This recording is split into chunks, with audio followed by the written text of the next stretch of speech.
Hello everyone, welcome to Roto Talks. അങ്ങനെ നമ്മുടെ പുതിയൊരു വീഡിയോയിലേക്ക് എല്ലാവർക്കും സ്വാഗതം. അപ്പോൾ ഇന്നത്തെ സെറ്റപ്പ് കണ്ട എല്ലാവർക്കും അറിയാം. അപ്പോൾ ഇന്നും നമുക്ക് കുറച്ച് ടെക്നിക്കൽ ഇഷ്യൂസ് ഉള്ളതുകൊണ്ട് നമ്മൾ ഇങ്ങനെയാണ് നമ്മൾ വീഡിയോ പ്രസന്റ് ചെയ്യാനായിട്ട് ഉദ്ദേശിക്കുന്നത്.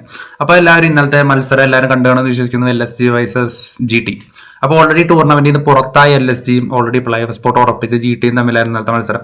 അപ്പോൾ ടൂർണമെന്റിൽ നിന്ന് പുറത്തായ സ്ഥിതിക്ക് ആശ്വാസ വിജയത്തിന് വേണ്ടിയിട്ടാണ് LSG ഇറങ്ങിയത്. പക്ഷേ ഇന്നലത്തെ LSGയുടെ പെർഫോമൻസ് എന്ന് പറഞ്ഞാൽ കിഡിലം കളിയായിരുന്നു. അന്യായ ബാറ്റിംഗ്. 235 റൺസാണ് LSG വെറും 2 വിക്കറ്റ് നഷ്ടത്തിൽ അടിച്ചു കൂട്ടിയത്, അതും ഗുജറാത്തിന്റെ ഹോം ഗ്രൗണ്ടിൽ. നമുക്ക് എല്ലാവർക്കും അറിയാം, ഓൾറെഡി ടൂർണമെന്റിൽ നിന്ന് പുറത്തായി ഒരുപാട് നാണക്കേടും കാര്യങ്ങളും പഴികളൊക്കെ ക്യാപ്റ്റൻ ഋഷഭ് പന്ത് ഉൾപ്പെടെ കേൾക്കുന്നുണ്ട്. അപ്പൊ അതിനെല്ലാം ഒരു ചെറിയൊരു ആശ്വാസത്തിനായിട്ട് അവർക്ക് ഒരു വിജയം അനിവാര്യമായിരുന്നു. ഗുജറാത്ത് ആവട്ടെ ടൂർണമെന്റിൽ ഭയങ്കരമായിട്ട് കൺസിസ്റ്റൻസിയിൽ പോകുന്ന ഒരു ടീമും ഭയങ്കര മികച്ച ബോളിങ്ങും ഭയങ്കര കൺസിസ്റ്റന്റ് ആയിട്ടുള്ള ടോപ്പ് ഓർഡറിന്റെ ആ ഒരു പെർഫോമൻസ് ഒക്കെ കൊണ്ടും വളരെ ഒരു മികച്ച രീതിയിൽ തന്നെയാണ് ഇതുവരെ ഗുജറാത്ത് പോയിക്കൊണ്ടിരിക്കുന്നത്. അപ്പൊ അവർക്ക് ഏറ്റവും ഒരു വൻ അടിയായിരുന്നു നല്ല LSGയുടെ കയ്യിൽ നിന്ന് കിട്ടിയ ഒരു തോൽവി. ടോസിന് വേണ്ടി ഗുജറാത്ത് LSGന്റെ ബാറ്റിങ്ങിനെ ഒക്കെയായിരുന്നു. കാരണം ഓൾറെഡി അവരുടെ ചേസിങ്ങിലുള്ള ഒരു മികവും പല തവണ നമ്മൾ എടുത്തു പറഞ്ഞിട്ടുള്ളതാണ്. അത്രയും കിടിലിനായിട്ട് വലിയ സ്കോറുകൾ ചേസ് ചെയ്യുന്ന ടീമാണ് ഈ സീസണിൽ GT.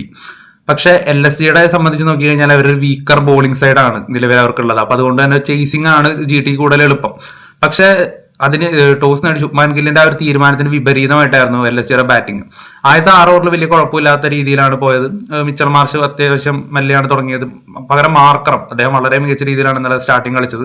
ആ ഒരു തുടക്കത്തിലുള്ള ആ ഒരു റൺ റേറ്റിംഗ് കാര്യങ്ങളൊക്കെ മെയിൻറ്റെയിൻ ചെയ്ത് പോയത് മാർക്കറത്തിന്റെ ആ ഒരു ആക്രമണം കാരണം തന്നെയായിരുന്നു, ആ ഒരു അക്രമോത്സവ ഇന്നിങ്സ് കാരണം തന്നെയായിരുന്നു. പിന്നീട് അങ്ങോട്ട് 6 ഓവറിൽ പവർ പ്ലേ അവസാനിക്കുമ്പോൾ 52 റൺസ് ആയിരുന്നു LSGയുടെ സ്കോർ ബോർഡിൽ ഉണ്ടായിരുന്നത്. പക്ഷെ പിന്നീട് അങ്ങോട്ടുള്ള ഒരു 9 ഓവർ അവിടെ ഏകദേശം 100ന് മുകളിൽ റൺസാണ് വന്നത്.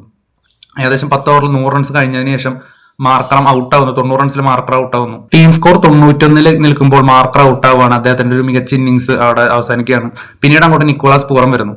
അതിനുശേഷം മിച്ചൽ മാർഷും നിക്കോളാസ് പൂറും കൂടിയുള്ള ഒരു ബാറ്റിംഗ് പാർട്ണർഷിപ്പ് അവിടെ ഒരു ഗംഭീര ബാറ്റിംഗ് ഡിസ്പ്ലേ തന്നെയായിരുന്നു. രണ്ടുപേരും ആക്രമിക്കുക തന്നെയായിരുന്നു മറ്റേ ഗുജറാത്ത് ബോളേഴ്സിനെ. നമുക്കറിയാം, അത്രയും മികച്ച എക്കണോമിയിൽ പന്തെറിയുന്ന ബോളേഴ്സ് ആയിട്ടുള്ള പ്രസിദ്ധ് കൃഷ്ണ ആയാലും സിറാജ് ആയാലും അർഷദ് ഖാൻ ആയാലും ഈവൻ റഷീദ് ഖാൻ ഇന്നലെ 2 ഓവറിന് 36 റൺസാണ് കിട്ടിയത്. അപ്പൊ എല്ലാവരും നല്ല രീതിക്ക് അടിമേടിക്കുന്ന കാഴ്ച. മാർഷ് തന്റെ ഏറ്റവും മികച്ച ഫോമിൽ ബാറ്റ് ചെയ്യുന്നു. തന്റെ T20 കരിയറിലെ തന്നെ 2ാമത്തെ സെഞ്ചുറിയാണ് ഇന്നലെ അദ്ദേഹം കുറിച്ചത്. 40 പന്തുകളിൽ നിന്ന് 60 റൺസുമായിട്ട് ക്രീസിൽ നിൽക്കുന്ന മാർഷിനെതിരെയാണ് റഷീദ് ഖാൻ ബോൾ ചെയ്യാൻ വരുന്നത്. ആ ഓവറിൽ 25ന് മുകളിൽ റൺസാണ് മാർഷ് അടിച്ചു കൂട്ടുന്നത്. തൊട്ടപ്പുറത്തെ ഓവറിൽ സായ് കിഷോറിനെ നിക്കോളാസ് പൂറിനും ഈ 10-15 റൺസിന് മുകളിൽ അടിക്കുന്നുണ്ട്.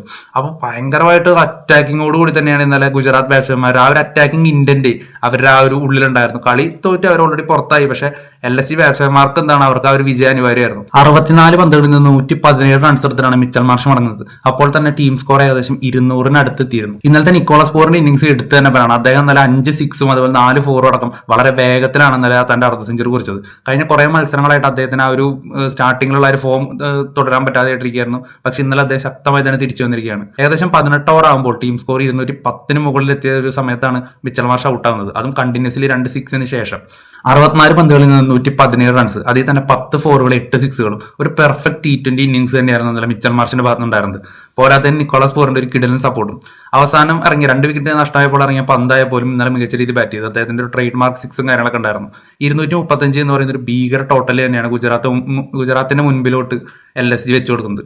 പക്ഷെ അത് ഗുജറാത്തിനെ കൊണ്ട് ചേസ് ചെയ്യാൻ സാധിക്കുന്ന ഒരു ടോട്ടലാണ്. കാരണം അവർ ആ ഒരു ഓപ്പണിംഗ് 3 നമുക്ക് എല്ലാവർക്കും തന്നെ സായ് സുദർശൻ ആയാലും ഗില്ലായാലും അതുപോലെ തന്നെ ബട്ട്ലർ ആയാലും ഇവർ 3 പേര് അവരൊരു പീക്ക് ഫോമിൽ വരികയാണെങ്കിൽ ഒരു പക്ഷെ ആ ഒരു ടാർഗറ്റ് അവർ ചേസ് ചെയ്തേനെ. പക്ഷെ ഇന്നലെ ഒരു വലിയ പാർട്ണർഷിപ്പുകളും കാര്യങ്ങളൊന്നും ഇന്നലെ ഗുജറാത്തിന്റെ ഭാഗത്ത് വന്നില്ല. സായ് സുദർശൻ ആയാലും ഗില്ലായാലും അവർ 50 റൺസ് ഒരുമിച്ച് രണ്ടുപേരും കൂടി 50 റൺസ് പാർട്ണർഷിപ്പ് കൂട്ടിച്ചേർക്കുന്നതിന് മുൻപേ തന്നെ പിരിയേണ്ട ഒരു അവസ്ഥ വരികയാണ്. സുദർശൻ ഔട്ടാവുന്ന ഒരു കാഴ്ച. അതിനുശേഷം ഗില്ല് പുറത്താവുന്നു, പിന്നീട് ബട്ട്ലർ പുറത്താവുന്നു. ഒരു വലിയ പാർട്ണർഷിപ്പുകൾ വരുന്നില്ല. ഷാറൂഖ് ഖാനും റൂദർഫോർഡും കൂടി അവസാനം ഒന്ന് ശ്രമിച്ചു നോക്കിയെങ്കിൽ പോലും റിക്വയർഡ് റൺ റേറ്റ് വളരെ കൂടുതലായിരുന്നു. 4 ഓവറിൽ ഏകദേശം 50-ന് മുകളിൽ സ്കോർ വേണ്ട സാഹചര്യത്തിൽ റൂദർഫോർഡ് പുറത്താവാണ്. പക്ഷെ 4 വിക്കറ്റ് മാത്രമേ പോയിട്ടുണ്ടായിരുന്നുള്ളൂ. ആ സമയത്ത് ഇറങ്ങുന്ന തെവാത്തിയ, പിന്നീട് റഷീദ് ഖാൻ, അതുപോലെ തന്നെ റബാഡ. അപ്പോൾ നമ്മൾ പലപ്പോഴും പറഞ്ഞിട്ടുള്ള കാര്യമാണ്, ഓരോ ടീമിലും 8 പ്യുവർ ബാറ്റ്സ്മാൻമാരുള്ള സ്ഥാനത്താണ് ഗുജറാത്ത് ഇപ്പോഴും ആ ടോപ്പ് 3നെ മാത്രം ഡിപ്പെൻഡ് ചെയ്തിട്ട് കളിക്കുന്നത്. ഇന്നലെ ഷാറൂഖ് ഖാൻ ആയാലും റുദർഫോർഡ് ആയാലും അവരുടെ ആ ഒരു അവസരത്തിനും തുയർന്നു ഇന്നലെ മികച്ച ഇന്നിംഗ്സ് കളിച്ചു. എന്നാൽ പോലും ഇനി ഇതുപോലെ ടോപ്പ് 3 കൊളാപ്സ് ആവുന്ന ഒരു സിറ്റുവേഷൻ വന്നു കഴിഞ്ഞാൽ നമുക്കറിയാം പ്ലേ ഓഫിൽ ബട്ട്ലർ ഉണ്ടാവില്ല. അപ്പോൾ ഗുജറാത്ത് എന്ത് ചെയ്യും എന്നുള്ളൊരു ചോദിച്ചത് തന്നെയാണ്. ഇന്നലെ അവർക്ക് ചിന്തിക്കാനുള്ള ഒരു ഇതാണ്, അവരുടെ എപ്പോഴും ആ ഒരു ടോപ്പ് 3നെ ഡിപ്പെൻഡ് ചെയ്യാൻ പറ്റില്ല എന്നുള്ളത്. അവരുടെ കയ്യിൽ പ്യുവർ ബാറ്റ്സ്മാൻമാർ ഇപ്പോൾ മഹിപാൽ റംബ്രോർ അല്ലെങ്കിൽ അനുജ് റാവത്ത് അല്ലെങ്കിൽ വാഷിംഗ്ടൺ സുന്ദർ, ഈ പ്ലേയേഴ്സൊക്കെ അവരുടെ ബെഞ്ചിൽ ഇരിക്കുന്നുണ്ട്. അപ്പോൾ അവരെയൊക്കെ ട്രൈ ചെയ്യാവുന്നതാണ്. എന്തായാലും ഒരു പ്രോപ്പർ അതായത് അത്യാവശ്യം സ്ട്രെങ്ത് ഉള്ള ഒരു മിഡിൽ ഓർഡർ ഇല്ലെങ്കിൽ ഗുജറാത്ത് അല്പം സ്ട്രഗിൾ ചെയ്യും ഇനിയുള്ള വരും മത്സരങ്ങളിൽ. എന്തായാലും പന്തിനും കൂട്ടർക്കും ഒരു ആശ്വാസ വിജയം കിട്ടിയിരിക്കുകയാണ്. ഇനി അവർക്കൊരു മത്സരം കൂടി ബാക്കിയുണ്ട്. സെയിം ഫോർ ഗുജറാത്ത്, അവർക്കും ഒരു മത്സരം ബാക്കിയുണ്ട്. അപ്പോൾ അവർ ആ മത്സരത്തിൽ എങ്ങനെയായിരിക്കും, LSG സംബന്ധിച്ചിടത്തോളം അവസാന മത്സരമാണ്. ഗുജറാത്തിനെ സംബന്ധിച്ചിടത്തോളം പ്ലേ ഓഫിന് മുൻപേ ഉള്ളൊരു അവസാന വട്ട ഒരുക്കം എന്നുകൂടിയും പറയാം. എന്തായാലും ഇന്നലത്തെ മത്സരം എല്ലാവരും കണ്ടിട്ടുണ്ടാവും വിചാരിക്കുന്നു. അപ്പോൾ നമ്മുടെ വീഡിയോനെ പറ്റിയുള്ള അഭിപ്രായങ്ങളും കാര്യങ്ങളും നമ്മൾ പറയുന്ന ഒരുപാട് ലിമിറ്റേഷനിലാണ് നമ്മൾ വീഡിയോ ചെയ്തേക്കണേ. നമുക്ക് ഇപ്പോൾ കുറേ പ്രശ്നങ്ങളുണ്ട്, ഇപ്പോൾ ടെക്നിക്കലി ഒരുപാട് ഇഷ്യൂസ് ഉണ്ട്. അപ്പോൾ വീഡിയോ ക്വാളിറ്റി, സൗണ്ട് അങ്ങനത്തെ കുറേ പ്രശ്നങ്ങളൊക്കെ ഉണ്ടാവും. അപ്പോൾ എല്ലാവരും ക്ഷമിക്കുക. അപ്പോൾ ഇനിയും ബെറ്റർ ക്വാളിറ്റിയിൽ ഇതിൽ മികച്ചൊരു വീഡിയോ ആയിട്ട് നമ്മൾ തീർച്ചയായിട്ടും വരുന്നതായിരിക്കും. അപ്പോൾ എല്ലാവരുടെ സപ്പോർട്ടിന് നന്ദി. താങ്ക്